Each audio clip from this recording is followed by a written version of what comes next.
Hello students, स्वागत है आपका मेरे यूट्यूब चैनल में। आज हम पढ़ेंगे रसायन, जो कि 11वीं और 12वीं कक्षा के लिए अत्यंत आवश्यक है, साथ ही कॉम्पिटिटिव एग्जाम के लिए भी आवश्यक है। इसलिए आप मेरे चैनल में अंत तक बने रहें। आइए शुरू करते हैं आज का क्लास। रसायन विज्ञान।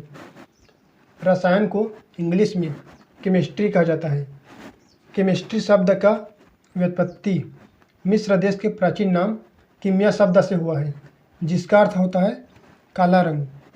अब देखते हैं रसायन विज्ञान की परिभाषा।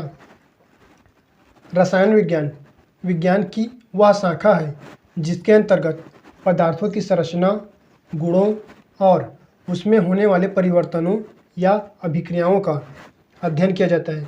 उसे रसायन विज्ञान कहा जाता है। रसायन विज्ञान का जनक लेवोजियर या लेवोसियर को माना जाता है। यहाँ एक बात और याद रखिए, ऑक्सीजन की खोज जॉन पिस्टले ने किया था। अब देखते हैं रसायन के प्रकार। अध्ययन के सुविधा के लिए रसायन विज्ञान को 3 भागों में बांटा गया है। पहला भौतिक रसायन, इसको इंग्लिश में फिजिकल केमिस्ट्री बोलते हैं। उसके बाद दूसरा कार्बनिक रसायन, इसको इंग्लिश में ऑर्गेनिक केमिस्ट्री बोलते हैं। उसके बाद तीसरा अकार्बनिक रसायन, इसको इंग्लिश में इनऑर्गेनिक केमिस्ट्री बोलते हैं। अब आइए रसायन के इन भागों को एक एक करके समझते हैं। पहला भौतिक रसायन, इसके अंतर्गत रासायनिक अभिक्रिया के नियमों और सिद्धांतों का अध्ययन किया जाता है।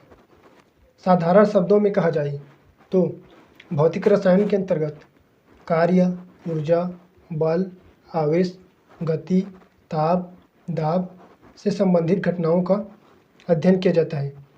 भौतिक रसायन के अंतर्गत ही गणित पर आधारित प्रश्न बनते हैं। दूसरा कार्बनिक रसायन, इसके अंतर्गत ऐसे अणुओं या यौगिकों का अध्ययन किया जाता है जिसमें कार्बन परमाणु उपस्थित होते हैं, जैसे calcium carbonate, methane, ethane, propane, benzene, glucose आदि।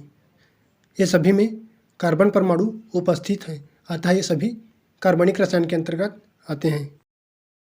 अब देखते हैं तीसरा अकार्बनिक रसायन, इसके अंतर्गत ऐसे अणुओं या यौगिकों का अध्ययन किया जाता है जिसमें कार्बन परमाणु अनुपस्थित होते हैं, मतलब कार्बन परमाणु नहीं होते हैं। उसे अकार्बनिक रसायन कहते हैं, जैसे जल, सोडियम क्लोराइड, सोडियम हाइड्रोक्साइड आदि।